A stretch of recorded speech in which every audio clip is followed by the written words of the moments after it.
কিছু অদ্ভুত জায়গার অদ্ভুত নাম পার্ট 2। তো প্রথম নামই হলো কুত্তা।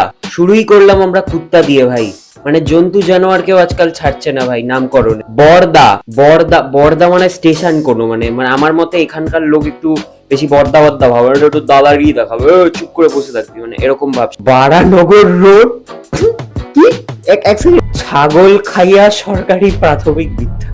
লোকে ভাত খাইয়া রেখে দিত, ভাত খাইয়া সরকারি প্রাথমিক বিদ্যালয়, ছাগল খাইয়া। ঝাট পাহাড়ি, আচ্ছা ঝাঁটি পাহাড়ি, ঝাঁটি, আমারও মাথা বিগড়ে গেছে ভাই এসব পড়ে। ঝাট পাহাড়ির দেশে যা রাঙামাটি, সরি ওটা লাল পাহাড়ির দেশ। এই গ্রামে গেলে তোমাকে মশা জ্বালিয়ে শেষ করে দেবে, কারণ এই গ্রামের নাম মশা গ্রাম। পাগলা চন্ডী, আচ্ছা আমি ওটা ভুলভাল পড়ছিলাম ভাই দূর থেকে। ধনবাড়ি কলেজ, এইখানকার কলেজের স্টুডেন্টদের অনেক ভালো আর বড় বড় ধন আছে হয়তো।